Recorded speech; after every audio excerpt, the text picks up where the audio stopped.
नमस्कार दोस्तों, आज की कहानी है बहू तुम्हें खिचड़ी बनानी ही आती है, सासू माँ के ताने। आज भी खाने में वही खिचड़ी। बहू मीनाक्षी पर आज फिर से सासू माँ उषा जी बरस पड़ी। हाँ माँ जी, आज सुबह से सिर बहुत दुख रहा है, काम नहीं करते बन रहा, तो सोचा सबके लिए खिचड़ी ही बना देती हूँ। मीनाक्षी ने बहुत ही धीमे स्वर में अपनी सास उषा जी से कहा। हाँ हाँ, मुझे सब पता है तेरा नाटक। यह सब तेरे काम से बचने के तरीके हैं। उषा जी ने फिर मीनाक्षी को ताना मारा।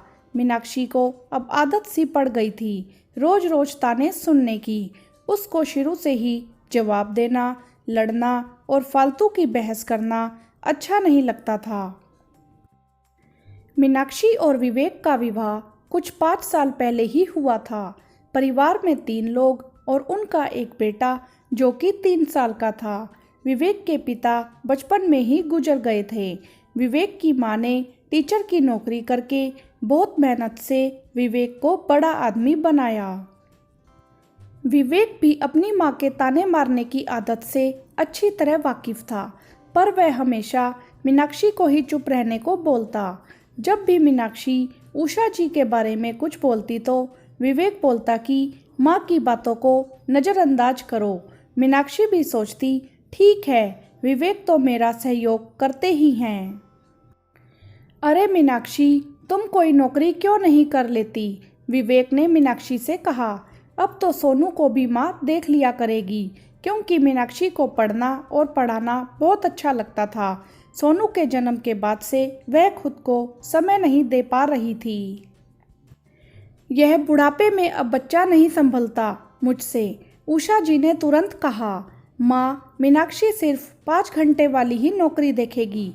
वैसे भी सोनू सुबह स्कूल चला जाता है और 12 बजे ही घर आता है, तो सोनू को तुम्हें 2-3 घंटे ही देखना पड़ेगा। विवेक के समझाने पर मीनाक्षी ने नौकरी के लिए हाँ कह दी और पास के स्कूल में नौकरी करने लग गई। शुरू में तो सब कुछ अच्छा चलता रहा।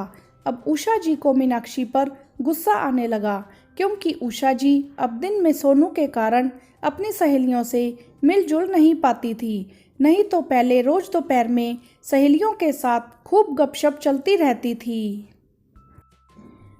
अब तो मीनाक्षी को हर बात में ताने सुनने पड़ते थे। साथ में घर आकर सोनू का काम, शाम की चाय, रात का खाना बनाना, स्कूल की ढेर सारी कॉपियां चेक करना और घर के भी काम। मीनाक्षी बहुत ही ज़्यादा थक जाया करती थी। एक दिन स्कूल में मीटिंग होने के कारण मीनाक्षी को देर हो गई। जैसे ही मीनाक्षी घर आई तो देखकर हैरान रह गई। उषा जी फोन पर अपनी सहेलियों से बातें कर रही थी और एक तरफ सोनू बहुत तेज तेज रो रहा था। माँ जी, सोनू क्यों रो रहा है? मीनाक्षी ने बहुत गुस्से में उषा जी से पूछा। तुम तो रोज 3 बजे आ जाती हो ना, आज क्यों देर से आई हो? मेरी भी बच्चा संभालने की ड्यूटी सिर्फ 3 बजे तक की है।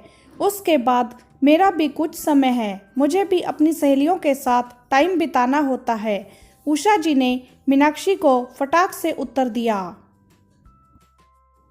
आज तो मीनाक्षी को बहुत गुस्सा आ रहा था। आता भी क्यों ना, इतने सालों से उषा जी के ताने जो सुन रही थी। मीनाक्षी भी फटाफट रसोई में गई और गुस्से में कुकर में खिचड़ी चढ़ा दी। उषा जी को खिचड़ी पसंद नहीं थी, उन्हें खिचड़ी से सख्त नफरत थी। हर बार तो खिचड़ी उस दिन बनती थी जब मीनाक्षी की तबीयत ठीक नहीं लगती थी, पर आज तो जानबूझकर मीनाक्षी ने उषा जी को सबक सिखाने के लिए खिचड़ी बनाई थी। जैसे ही रात में सब साथ विवेक, उषा जी और मीनाक्षी खाना खाने बैठे। यह क्या बहू, आज फिर खिचड़ी? और कुछ तुम्हें बनाना नहीं आता क्या? आज तो मीनाक्षी कोई मौका नहीं छोड़ने वाली थी। मीनाक्षी बोली, माँ जी, आपको अपने पोते को संभालना एक ड्यूटी लगती है, जैसे आपको अपनी सहेलियों से बहुओं की बुराई करने में मज़ा आता है ना। रोज उनसे बातें करके आप सभी सासें अपनी बहुओं के लिए रोज नई नई खिचड़ी पकाती हैं। वैसे ही मैं भी घर में कभी कभी खिचड़ी तो बना ही लेती हूँ। मीनाक्षी का उत्तर सुनकर उषा जी का चेहरा तो देखने लायक ही था। विवेक को मन ही मन बहुत हंसी आ रही थी।